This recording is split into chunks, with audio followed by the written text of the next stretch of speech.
In this video, you will learn how to deploy an EWEB Emergency Water Station. There are several stations throughout the City of Eugene. Although each station has its own site-specific orientation, this video will explain the step-by-step document within each station's storage container, as the system works similarly in each station. These emergency water stations are set up to give each person 2 gallons of water each day of the emergency.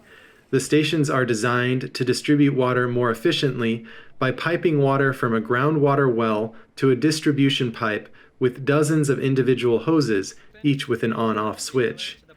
Note that water is non-potable and must be disinfected prior to human consumption. The wells have been tested for all EPA-regulated chemical contaminants, but EWEB cannot guarantee the equipment is free of biological contaminants such as bacteria since last tested and used.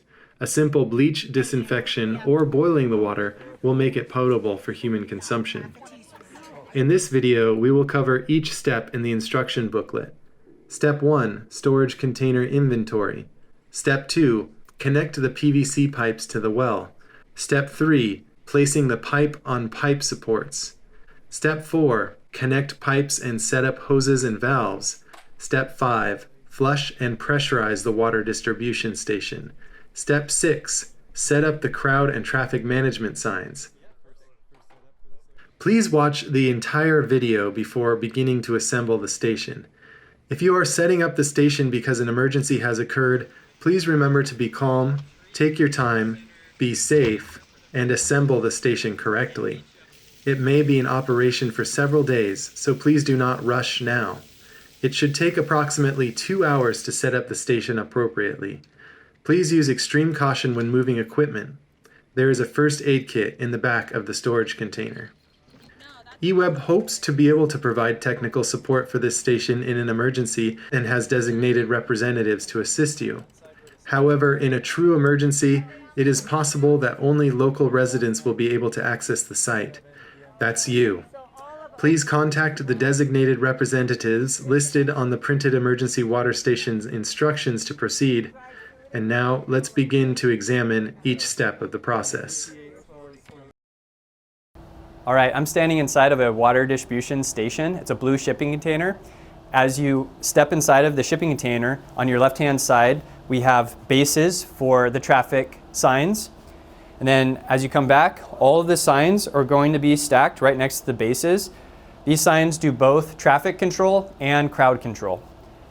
We have these brochure holders. They will hold instructions for customers on how to disinfect their water. We have this stand-up sign that also reminds customers that they must disinfect their water. It's very important. Moving back, we have our grabber cones. The grabber cones are mostly for directing the crowd through the water distribution station. And then moving on back, we have our traffic cones. The traffic cones are exactly that. They're directing the traffic. And it's all set up in accordance with the instructions that we have shown on the map. We have chairs for those who will be working the station. Step ladder for getting to the upper shelf. Starting below the shelf, we have balloon lights back here, bases for the balloon lights. The bases are pretty heavy, so you want to lift with your legs. We have generators that are meant to power the balloon lights.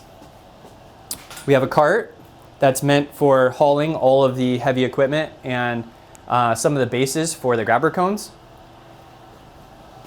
On the other side, we have a table meant for those that will be working the station. Inside of these rubber totes are all of the hoses that will connect up to the Y splitter valve that's on our water distribution manifolds. I'll talk about that in a minute. Going to the middle shelf, we have a tower for the balloon lights. They connect to the bases. Up above, an extension cord. It's intended for if there is power. We have a convenience receptacle inside of the pump house. We have fuel for the generators. They are fuel powered. Caution tape, that is going to be used to direct the crowd with all the grabber cones. We have transition manifolds. They are shown on the instructions that connect up between the lay flat hose and our water distribution manifolds. And then we have sandbags on the top shelf that basically support the balloon lights. Now moving over to this side of the shipping container, there is an awning during a real event for those that will be working the station. There's a hose mat, and the mat is so that people don't slip when they're walking over the ramp. You have to bend it like this and it goes over the lay flat hose so that people don't walk on the hose directly or it's not driven over. And that's shown on the instructions on where that's installed. Over here we have barricades. Each barricade will be set up to support the water distribution manifold. The barricade has a V-notch. That V-notch is important that the pipe's right in the center to support it well. And there's roughly 2 barricades per water distribution manifold. The manifolds are installed with the Y splitter valve in the vertical position.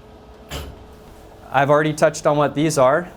At each end, there's a male and a female end cam connection that allows them to be securely tightened and leak-free.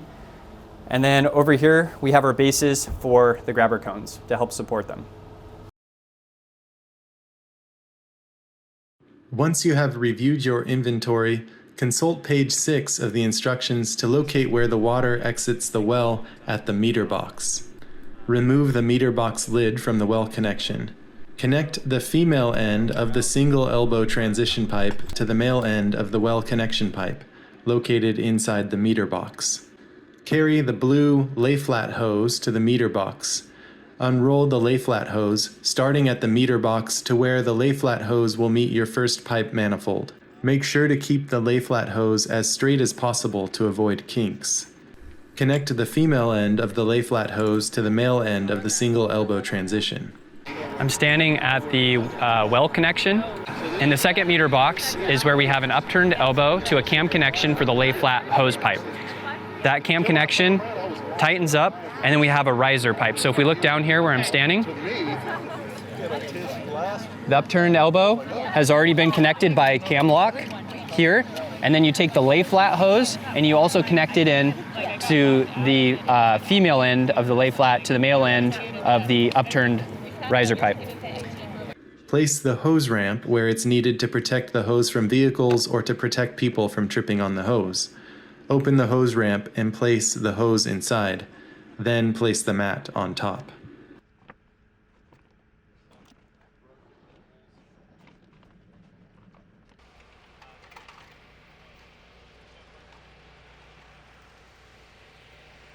Consult the site overview map on page 6 of your printed instructions to identify where the lay-flat hose will connect with the pipe manifold. Site markings could include lining up with paint on the pavement, a fire hydrant, or a tree, and features are described in your instructions. This is where you will place the first pipe supports. Each manifold pipe requires 2 pipe supports, so alternate between wide and narrow pipe support barricades. Begin placing all pipe support stands roughly 10 feet apart, starting with a wide barricade and alternating with a narrow one, wide, narrow, and so forth. Now begin placing the pipe manifolds on the stands.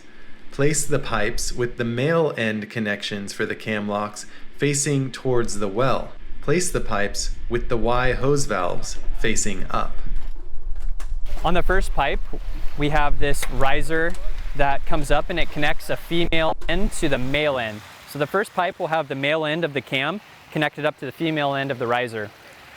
And it looks like we'll need to get this kind of more in the vertical. We wouldn't want it offset, because if it's offset, then it makes it really challenging to disconnect pipes and then to reposition it in the correct direction. Now that you've placed all pipes on the pipe support barricades, you can begin connecting the pipe cam locks. Connect the male end of the lay-flat hose to the female end of the dual elbow transition pipe, and the male end of the dual elbow transition pipe to the female end of the first manifold pipe. With the pipes securely on the support barricades and the Y hose valves facing up, Connect the pipes by sliding the male end into the female end. Close the cam locks by pushing the cam arms toward the pipe. Work in order from the first pipe to the last, as the pipes and barricades may have to be moved to fit together properly. The final pipe has an end cap that will be placed after flushing the pipes. Once all pipes are connected, begin placing the hoses on the Y valves. Make sure the Y valves are in the closed position so they are ready to be flushed. The emergency water station is now ready to get wet. To prepare the system for water, secure the pipe manifolds to the pipe barricade supports with zip ties or bungee cords. Check that the end cap on the final pipe is not in place. Slowly open the hand valve at the well connection by turning it counterclockwise. Water should automatically begin flowing. If not, consult your pump control panel for further instructions. To flush and seal the water distribution station, let water flow out of the final pipe for 5 minutes. Close the hand valve at the well connection to let water drain before adding the end cap on the final pipe. Then place the end cap on the final pipe. Open the hose valves on the final 2 pipes to allow air to release, then reopen the hand valve at the well connection. With the water station ready for distribution, it's time to set up the cones and signs to direct people through. Consult the traffic signage site map on page 7 for the configuration for your site.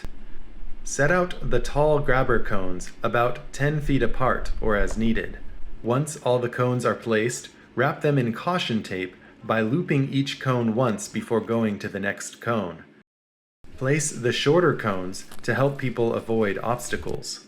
Place the traffic signs using the aluminum stands and sandwich boards, including the disinfection instructions and brochures with the sign that reminds people to disinfect the water. Before using the water for consumption, it should either be boiled for at least 1 minute or disinfected with bleach with 1/8 teaspoon of unscented liquid chlorine bleach per gallon of water. Water must be well stirred and then let to settle for 30 minutes before use. If operation will continue into the night, follow the instruction booklet to set up the balloon lights. This well pump is powered by electricity.